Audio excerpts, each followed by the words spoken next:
honestly, Terrance Howard is going to be the villain of every story he's in, even if he doesn't do anything wrong.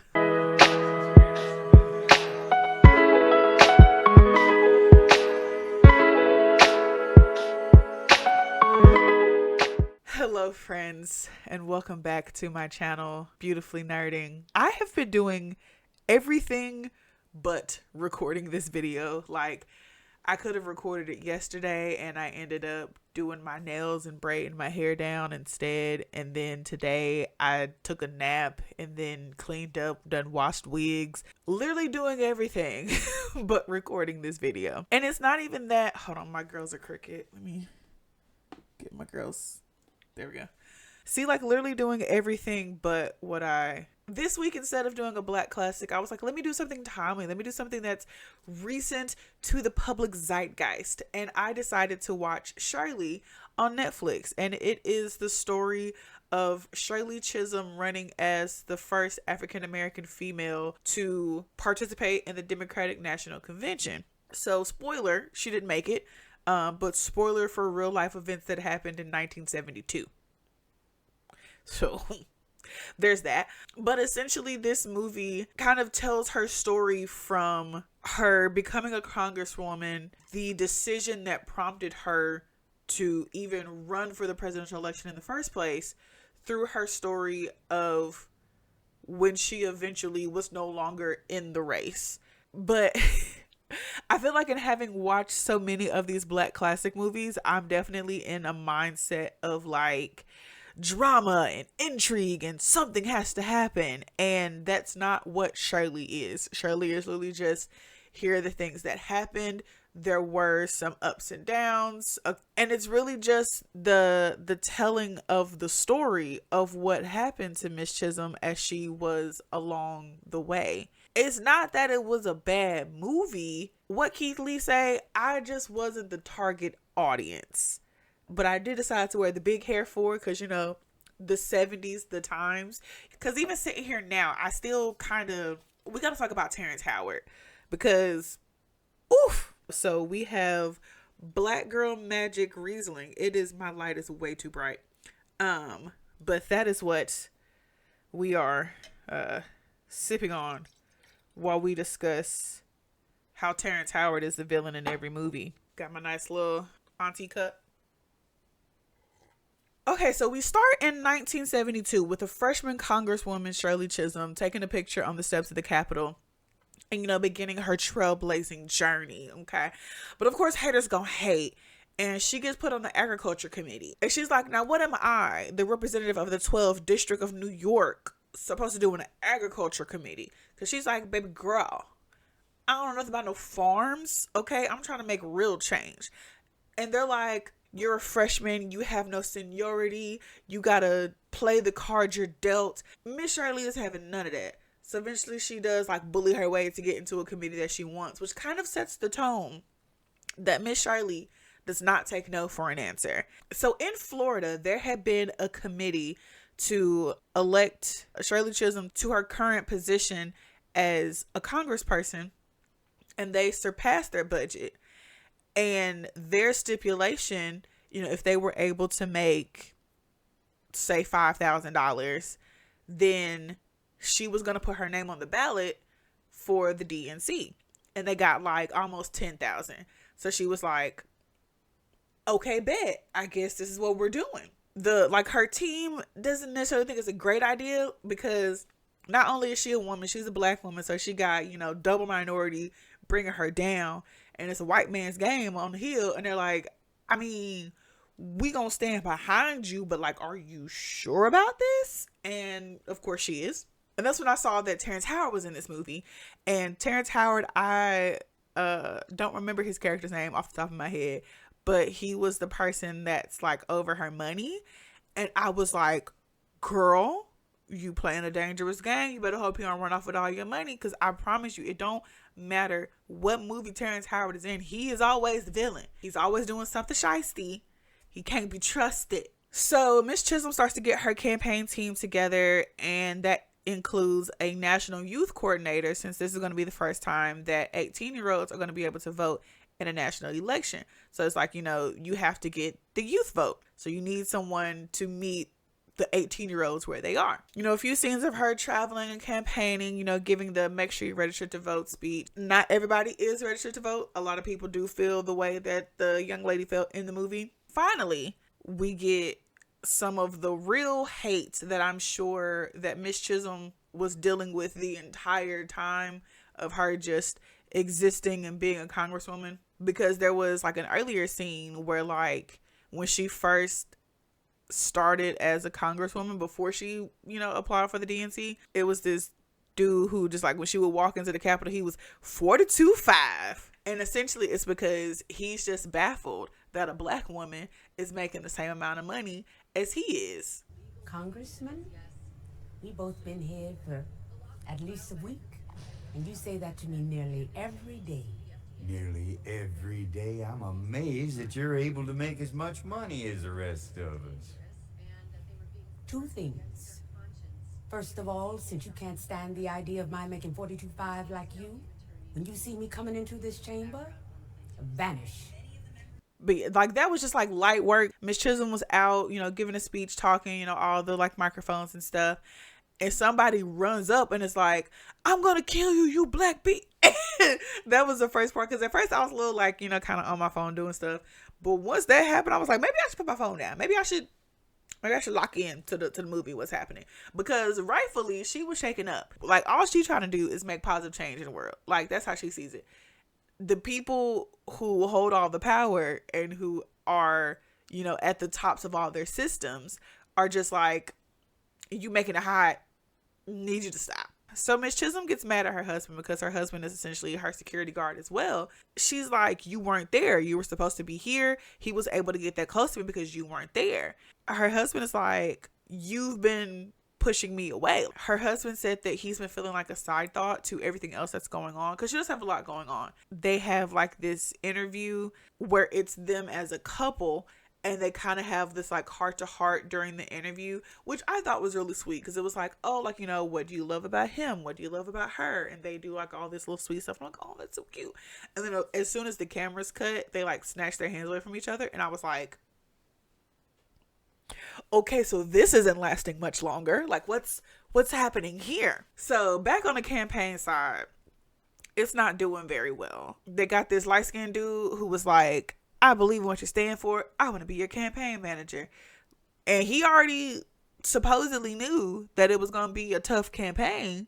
And so now he's feeling kind of holier than thou. And he's telling Mac, who is Shirley Chisholm's like campaign advisor, the Rick Fox looking dude is telling Mac that he needs to guide Shirley in a different direction. And essentially, Mac knows Miss Chisholm. He knows that that's not going to go. She don't take no for an answer. So how you think she going to respond to me trying to persuade her to do something she don't want to do? So they're still campaigning, hitting roadblock after roadblock. And as Shirley's preparing to go on stage for an in-person speech, we learn that none of the networks have added her to the debate schedule, saying that she doesn't meet the threshold. Miss Chisholm is like, I bet we gonna sue, because they're supposed to give equal time to any opposing candidate. The networks just came out with their debate schedules. You're not of them, none of them. They're saying you don't meet the threshold qualified. Whose threshold? We were counting on these debates. They don't consider you to be. I filled out my paperwork. I've entered primaries. I'm polling above Lindsay, McCarthy, your The team. networks don't care. Sue them. Sue the networks? FCC mandates broadcasters provide equal opportunity for any opposing political candidates. Any. With them suing, it's like, so either this can go really well and you change the landscape and how things work from here on out, or it could go really, really bad. So there's a lawsuit happening. She still is technically a congressperson. She's running for president and getting her name on the ballot. Managing the whole campaign. Like, it's so much is happening that, like, how is this getting balanced? But that's the benefit of having a team. Like, you have to have a team. You can't do stuff like this by yourself. Now, why you want Terrance Howard on that team, I will never understand. That's all I'm saying. I don't want him on my team. Oh my God, this is good. Like, it's not super sweet, but like, who'd have thought that I would be someone who drank something other than dessert wines? Like, look at me. So the team still needs campaign funds because obviously, like, she's fighting an uphill battle. Like, money is not something that they really have. So they've been having these fundraising socials and gatherings. People have been throwing them in the name of the Chisholm campaign. People are throwing these parties, putting her name on it, and pocketing the money. Like, imagine how people throw them like MLK Day parties and put MLK on the flyer. But like, obviously this money ain't going towards no type of like King Foundation. Like, that's essentially what was happening. People just putting a face on the flyer and being like, yeah, come to our stuff. This is what's happening. So instead of the people going after the folks who are throwing these events, they're going after the Chisholm campaign and talk about, so we want our money back. I guess it would be very difficult to track down the people who are actually throwing this and being like, hey, bruh, you scamming off of innocent people who are trying to help the cause, who trying to help this black woman excel. Get these folks their money back. Like, obviously that's not something that's going to happen. At this point, Stanley, who's the dude I said was the Rick Fox looking dude, Stanley has had enough. He's ready to quit the campaign. He's going clean off on everybody. I'm done. This isn't a campaign. It's a joke. You have no organization. You have no infrastructure. You got people stealing out from under your Stanley, noses. come on This now. magical voter coalition doesn't exist. So when this all blows up, the only thing anybody's going to remember is that there were a bunch of black folks who made fools of themselves. All they trying to do is help this woman run for president because she got some positive messages and platforms that she's standing on. Rick Fox is going off on everybody so much that Terrance Howard lunges at him. And I was like, okay, so while I fully understand that Miss Chisholm is your friend, you over here lunging at people? Because one, we all know Terrance Howard got a temper. Like, that's not new information. Why would Terrance's character be lunging at this dude? Why do you feel so strongly that you are ready to fight? Like, I get that we are, standing 10 toes down behind Miss Chisholm. Like, I get that. But you lunging at this man? It's something else going on here. Like, that was like the second sign for me that, like, nah, something going on here. I don't trust it. But Shirley ends up taking Stanley to the back and like talks to him, and she fires him pretty much because he's been real like holier than thou the entire time, and she's over it. So we're still getting closer to the primary. Shirley and the baby lawyer are walking, and they're discussing the case that they brought up against the networks. And then all of a sudden 5-0 rolls up. Now, me, Shirley, the lawyer, everybody else watching it, we all thought that Shirley was about to get arrested because you don't just roll up on black folks like that and you think, and for us to imagine that everything's gonna be okay. And they just screaming and shouting. The lawyer dude is like, yo, like, what's going on? Like, you can't arrest her, da-da-da-da. Shirley's like, what did I do? What's happening? Da-da-da-da. And the police are like, no, we're here to make sure that you are okay because your opponent just got shot. Is this man threatening you? And we're like, what? We find out that George Wallace was shot. Shirley wants to go visit him in the hospital, but like her entire campaign and especially her advisor Mac are like, this is going to be a really bad look for the campaign because essentially you are fighting for the black vote, and George Wallace has not been a very nice contender for black spaces, aka black folks don't like him and he don't like black folks. So you going and wishing well over him ain't gonna look good with the black folks. And Miss Chisholm is like, I would pray for the devil if it makes me a better Christian. Sure. And so this is, again, more and more signs of Shirley's headstrong nature kind of rubbing folks the wrong way. But at the end of the day, like, we understand that she means well, and she's like, just because we have differing views on how things should go doesn't mean that I have to, kick this person while they're down. I can even try to uplift them a little bit and let them know that there are people in their corner. Shirley does end up winning her appeal. So they lost the first case, like in the smaller court, But actually the plan was to lose that case. They figured they would, and have it go to the bigger courts, to where the bigger courts, it would be the appeal. Lawyery stuff that I don't fully understand. The bigger court, they won there.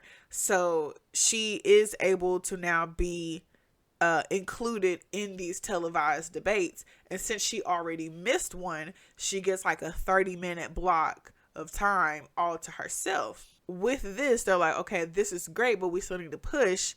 They had been going against like fighting for California because it's a winner take all state. And they were like, we all know that, you know, California's going to go for this. So there's no point in us really putting in that much effort in California. But then finally they were like, you know what? Let's fight for California. Let's get the Black Panthers on our side. And, you know, the team is able to coordinate a meeting with Huey Newton. Huey is a bit of a hard sell with this because he feels like Shirley is working more for the man than for Black folks. And he sees her as just a school teacher from Brooklyn. And he's like, what can you do? You gonna do all that. School teacher from Brooklyn. Yes, I am just a school teacher from Brooklyn. And Harriet was just a slave. Rosa was just a domestic. What is it you do for a living again? The Black Panther Party puts forth a call to unite together to join Sister Shirley Chisholm's campaign. So yeah, they end up getting the support from the Black Panther Party. A different candidate, Humphrey, drops out, and he tells his Black voters, his Black delegates, to vote for Shirley Chisholm. Now, why he couldn't just tell all of his delegates, like, I don't know if he only had Black delegates, but they kept saying Black delegates. And I'm just like, if they were already committed to you, why not just tell everybody to vote for Shirley? Like, why? I'm just, politics, the 70s, laws and things that I don't actually understand. But alas, backstabbery is afoot. And all the people who promised their votes to Shirley have now just all of a sudden turned tail, okay? So they were persuaded to give their votes to McGovern. And they say that their aim is to not have 4 more years of Nixon. While that is an admirable statement, they're turning tail because they don't believe that Shirley could go all the way. Let me just go on a brief political rant. Because granted, this is not politics YouTube page. If you're one like good in-depth political conversations, you've come to the wrong place. Like, if you're looking for actual, like, really well put together thoughts and that come in an entertaining package, go to Look Forward podcast on the Nerdpocalypse Studios podcast lineup page. Look Forward is a really good political podcast that I like to listen to that keeps me up to date on what's happening. I just feel like everyone discredited all of the other people who were running because they felt like there's no point in me voting for the person I want to vote for because everyone else is going to vote for Biden because Biden has a better chance because everyone else is going to vote for him. It was essentially mob mentality of like, I can't stray from the group because the group is going to do this. And if I do this, then it weakens the group. And it's like, or the group could just go together. Like, we can just influence the group in a different direction. Like, I just didn't understand why we couldn't do that. I was standing 10 toes down behind AOC. And everybody was like, nah, we're going to vote for Biden. And like, granted, yeah, I get that the whole point was to not have Trump. Anyway, it's at this point that Shirley is like, we had a good run. This was cute. I've been dragging y'all all over the country for this campaign. I think we should call it. And she asked Mac to put out a statement so that she can release her delegates. I honestly feel like it was a really good ending of like, I did the best that I could in making sure that the people understand that the politics are in their hands. But at the end of the day, she was fighting a battle that the powers that be were never going to allow her to win. And so it was a little sad. It was a little bittersweet. I think it was a very informative movie, especially if you didn't actually know the story of Shirley Chisholm. I knew enough about the story that I knew like some of like the major plot points, but some like the smaller details I didn't already know. And then we get some like what happened after the timeline in the movie. And it was actually really cool, very informative, like, you know, what people went on to do. The part that got me though, I could tell almost the entire movie that Shirley and her husband were not gonna make it. They ended up getting divorced in 77, which I'm not even sure how they lasted 5 more years, because in 72 it looked like they were barely making it. But what got me was that she got divorced from her husband in 77, and later that year she ended up married to Arthur, who was a part of her campaign. Now, who played Arthur? Terrance Howard. I told you. I told you he was the villain. Terrance Howard is always going to be the villain of every story he's in. It doesn't matter. Terrance Howard is the villain. Like, later that year, like, y'all couldn't even let the ink dry on the divorce papers. They are all grown. Everybody's grown in this situation. Y'all can do whatever you want. Find your happiness with whoever. It's just the fact that the timeline was so funny to me, and the fact that it was Terrance Howard who played the character. I was like, bro, how did I know? How did I know something was gonna go sideways and Terrance Howard was gonna be a part of it?